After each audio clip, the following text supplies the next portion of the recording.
sexto ano, tudo bem com vocês? Espero que sim. Então, vamos iniciar o nosso segundo bimestre com bastante animação, fé e alegria?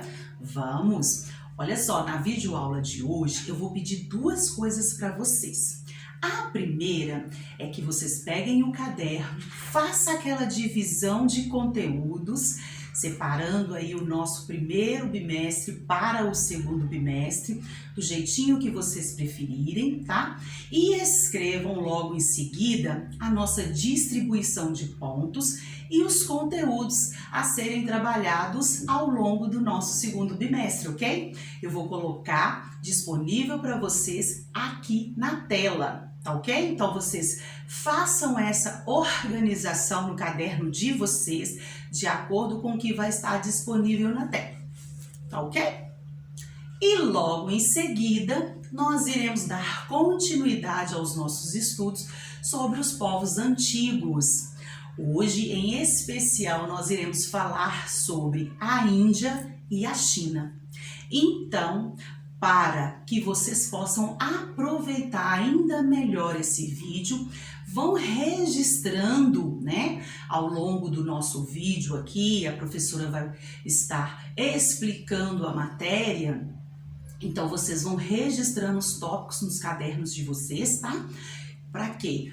Para que quando vocês receberem o nosso livro 1 ainda, né, de volta, a gente vai direto para a conclusão dele com a resolução das atividades. Então, hoje a gente vai estudar a matéria, esse último conteúdo, conhecer um pouco mais da cultura, da religião, da sociedade, né, dos povos da Índia e da China antiga. E depois a gente vai concluir com as atividades, ok? Então, anote tudo aí, faça o registro aqui comigo do resumo da matéria para facilitar e vocês puderem assimilar ainda mais, tá bom? Então, acompanhe o vídeo, tá, turminha? Então, vamos iniciar sexto ano. Primeiramente, vocês irão pegar o caderno e vão fazer aquela organização, como de costume, separando o conteúdo do primeiro bimestre para iniciarmos o conteúdo do segundo bimestre.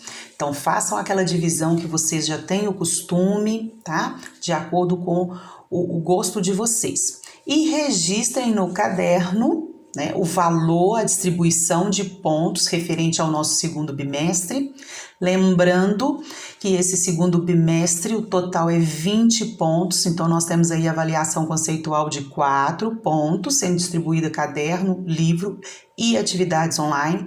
Temos também a avaliação somativa, dessa vez 5 pontos, distribuída em 3 pontos para verificação, também 2 pontos para atividades diversas, né? Pode ser tanto em folha ou online. A avaliação formativa, 3 pontos, e a bimestral, dessa vez, 8 pontos, ok? Então, registrem aí no caderno de vocês.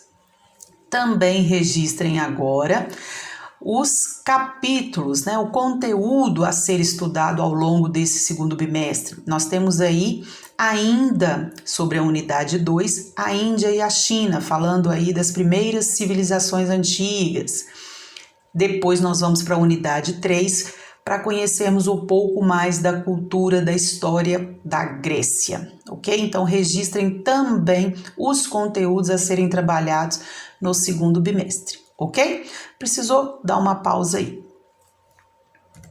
Dando continuidade ao nosso vídeo, vamos falar aí sobre ainda a civilização antiga, os primeiros povos, as primeiras civilizações. Falamos um pouco da Mesopotâmia, falamos também do Egito. Agora, hoje em especial, nós vamos falar da Índia e da China, tá bom? Então, vamos lá.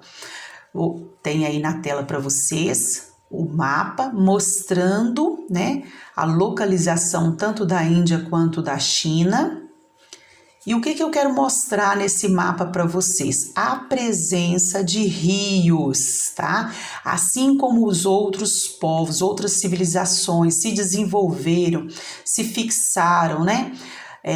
a partir da presença de um rio, a Índia e a China não foram diferentes. Podem observar aí no mapa que nós temos aí acima da Índia o rio Indo e da China o rio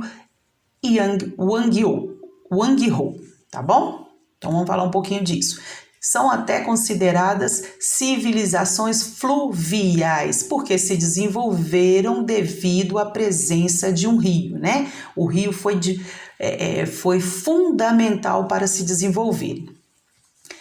Vamos lá, a presença dos rios também foi fundamental para o desenvolvimento das civilizações indiana e chinesa, assim como nós vimos em outras civilizações. A Índia se originou no Vale do Rio Indo, região que atualmente compreende parte do território do Paquistão. Já a China teve origem no Vale do Rio Wangho, tá ok? Então, aí vamos fazer essa ligação aí entre rios e entre essas duas civilizações.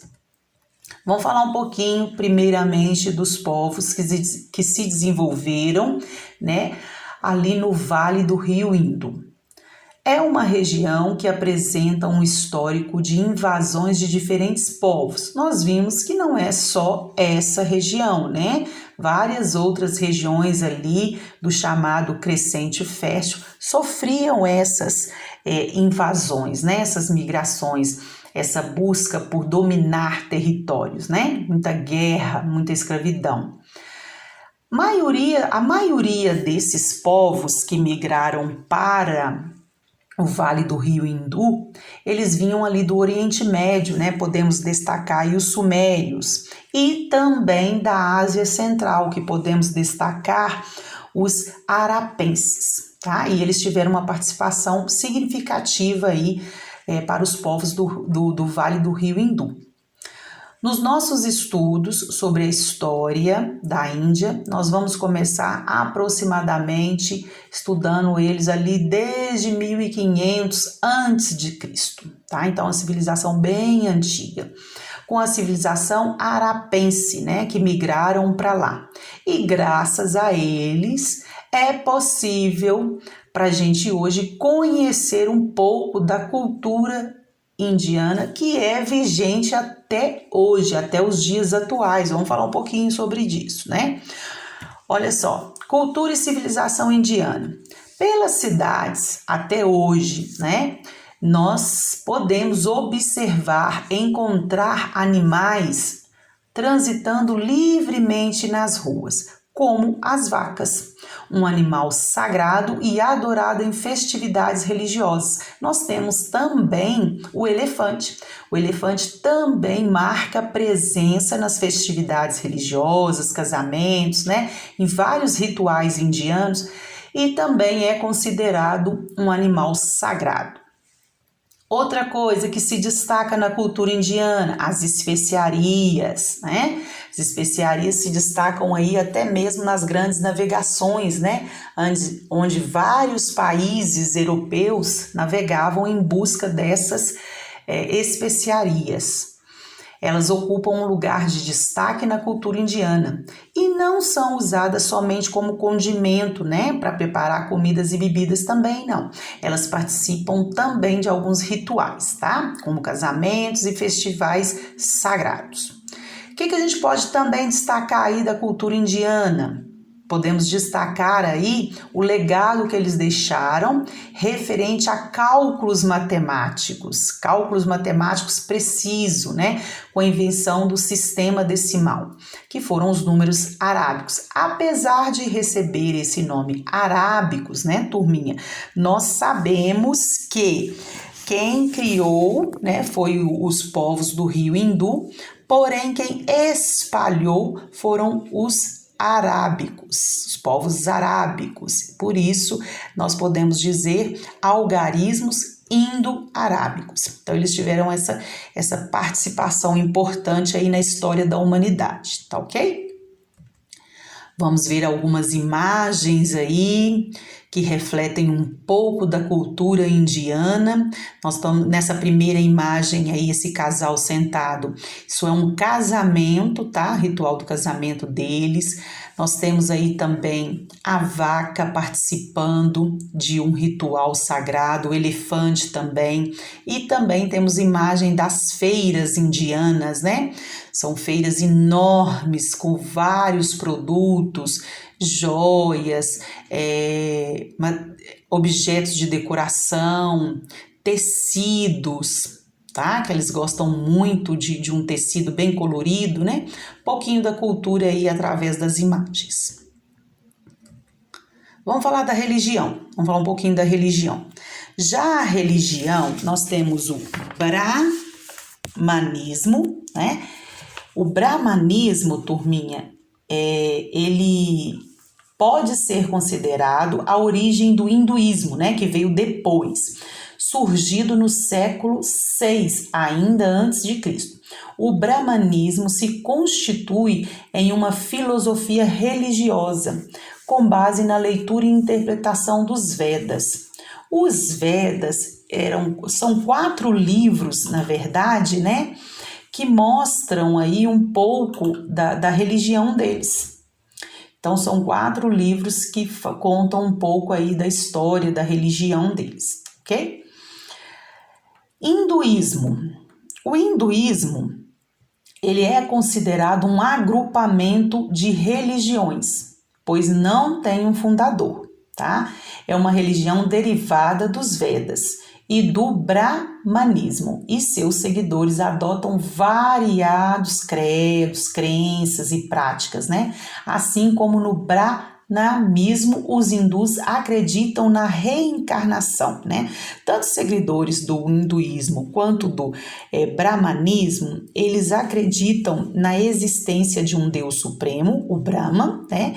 Que domina todo o universo. E também eles acreditam que não é só o corpo físico que vai morrer, né? Permanecendo a vida da alma, né? A alma daquela pessoa vai retornar em um outro corpo, né? Esse é o fundamento da evolução espiritual deles, né? Também a gente percebe aí um pouquinho de espiritismo, tá? Então, tanto o brahmanismo quanto o hinduísmo tem essa crença presente na religião deles, né? A reencarnação. E também, forte também, nós temos aí o budismo, que surgiu no século V a.C. As escrituras budistas contam que Siddhartha Gautama, filho de um nobre indiano, é o criador dessa religião que ficou conhecido mais tarde como Buda, né? Que significa o iluminado, né? O budismo, ele não possui uma crença ou uma referência à divindade, né? Um ser divino, um Deus, né? Ele não faz referência a um Deus físico, vamos dizer assim, né? Nem mesmo o próprio Buda é uma divindade para eles, né? Ele é considerado uma pessoa iluminada, uma pessoa que atingiu ali o estado chamado por eles de nirvana. O que significa isso? Quando a pessoa consegue ali livrar-se de todo e qualquer sentimento, sofrimento, né? Ou desejo. Tá? Então, ele é considerado um ser espiritual, tá? Conforme a história do budismo, né? O Siddhartha recebeu a iluminação aos 35 anos, após permanecer por muitos anos em completo estágio de meditação, né? Então, ali ele deixou até de se alimentar. Ele passou a fazer somente meditação ali, tentando buscar respostas para o porquê do sofrimento humano, para o porquê do conflito de muitas coisas, né? E aí, depois de muito tempo de meditação, ele atinge o estado do nirvana, tá ok? Então, ainda temos aí esses 3 segmentos presentes aí na religião indiana. Vamos mostrar um pouquinho aqui agora. 2 imagens aí, uma de templo budista, né, lá na Índia, isso é atual, e temos acima aí uma imagem de quando ele ainda meditava, né, debaixo de uma árvore, né? Ele ficava ali debaixo da árvore, sentado abaixo das figueiras, né? Fazendo aí suas meditações, ok? Muito bem. Agora vamos falar um pouquinho dos povos do Vale do Yangtze. Outra civilização do Extremo Oriente, né, que se destaca é a civilização chinesa, que teve início há mais de 6.000 anos no Vale do Rio Yangtze, por volta de 4.000 anos antes de Cristo.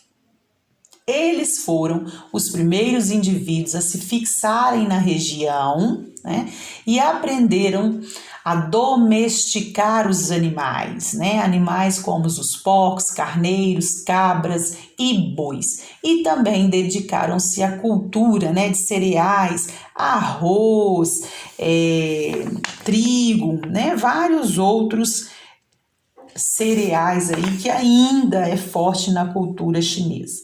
Ok? Esses pequenos povoados foram se transformando em aldeias e por volta de 1600 a.C., né, muito tempo depois, surgiram então as primeiras cidades. Quando as primeiras aldeias se transformaram em cidades, formaram-se as primeiras dinastias chinesas, né, que foram responsáveis pela centralização do poder, da religião, de toda uma cultura, né, a dinastia, essa sucessão de reis e rainhas aí de uma mesma família no governo de um país, tá ok?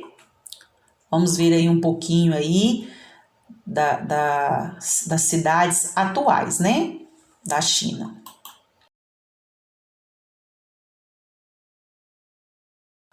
Vamos falar um pouquinho da religião. Desculpa, vamos falar um pouquinho, é isso mesmo, vamos falar um pouquinho da religião. Dinastia de Shang. A dinastia de Shang governou a região da atual China entre 1766 até antes de Cristo, né? Tem que falar antes de Cristo, até 1046 antes de Cristo, tá? Foi uma dinastia que teve várias capitais, sendo Shibo uma cidade fortificada, totalmente cercada por muralhas. A essa dinastia é atribuída a criação de um sistema de escrita com base de logogramas, tá? Então, vou falar um pouquinho deles aí. Por se tratar de um sistema muito complexo, turminha, a escrita era transmitida somente para as pessoas da elite, né? Os nobres, sendo a maioria da população iletrada, né? Não conhecia esse código. A sociedade organizada por essa dinastia de Shang era fortemente hierarquizada, né? Então, somente ali quem fazia parte do trono, do reino, né? A população camponesa, por exemplo, né? Que trabalhava para o sustento de todos, incluindo os governantes, ainda havia grande destaque a atuação de guerreiros nessa dinastia, desculpa. Então, eles faziam presença aí na parte da guerra também, grandes guerreiros em defesas aí, tá ok? Vamos falar um pouquinho da dinastia Zhou. Foi sucessora da dinastia Shang, ou Zhous, vieram da parte do rio Yangtze e governaram entre 1046 até 256 a.C. Ó, já está quase aproximando, né, a idade de Cristo aí, construindo a mais longa dinastia. Eles foram responsáveis pelo amplo desenvolvimento da agricultura. Com a população de trigo, pães, arroz, amora, gengibre, entre outros também E após a invenção do arado, né, eles inventaram aí, criaram o arado, que foi um sistema de irrigação. Então, isso fez com que eles tivessem enormes plantações, campos, né, de plantações. Eles também desenvolveram a fundição do ferro. A história da dinastia Zhou é marcada por fases de poder e também de decadência. Tá ok? Vamos para a dinastia Qin. A dinastia Qin governou entre 221 anos antes de Cristo até 206 antes de Cristo. A dinastia Qin unificou, né, muitos estados e reinos e formou o primeiro império da China. Tornou-se então aí, surgiu o primeiro imperador da China, depois de tanto tempo aí, né, de várias famílias aí nos reinos aí. Agora vamos falar aí um pouquinho desse pessoal, né, da dinastia Qin. Ele governou de forma rígida, o imperador chinês, né, e estabeleceu a padronização do sistema de escrita, bem como também sistema de peso, de medidas, preocupado também com a proteção do império, procurando evitar invasões de povos, né, principalmente da Mongólia. Ele ordenou a construção da famosa Grande Muralha. A Muralha da China é uma construção que tem mais de 8.000 quilômetros de construção. E a sua construção contou com o uso maciço de mão de obra escravizada. Foi mais de 8.000 quilômetros de extensão de muralha criada à mão, né? Comum no território chinês. E foi esse imperador que ordenou também a construção do exército de terracota. O que é isso? Argila cozida no forno, ok? Vamos falar um pouquinho da dinastia Yan. Yan governou entre 206 a.C. até 220 depois de Cristo. O Império da China vivenciou um período de inúmeros conflitos e de grande expansão territorial. Para a prática do comércio foram abertas rotas comerciais entre o Oriente e o Ocidente, que ficaram conhecidas como Rota da Seda. Com essa dinastia, ocorreram transformações muito significativas na cultura chinesa, né? O mandarim tornou-se o idioma oficial do Império Chinês e o budismo foi introduzido no território, influenciando, então, a literatura, a pintura, a escultura, né? Eles têm esculturas muito bonitas, tá ok? Então, pouquinho aí, vou mostrar um pouquinho das cidades aí, das esculturas aí para vocês. Na China antiga, gente, a maior parte das terras pertenciam aos nobres também, né? Os camponeses arrendavam terras e arrendavam, né? E pagavam em serviços e parte de produção. Também exigiam também impostos, pagavam impostos ao governo real, né, para manutenção, né, das edificações públicas, pontes, estradas, tá? Também tinha isso, né? Os camponeses recebiam terras e pagavam por essas terras com seus serviços. A economia ali é mais concentrada no mercado, tá? As ruas ali movimentavam ali um grande mercado de produtos aí chineses, ok? Então é isso. Nós falamos um pouquinho aí da cultura, da religião, dos povos indianos, povos chineses, né? Civilizações aí antigas que se desenvolveram também no chamado ali na região do Crescente Fértil, ok, turminha?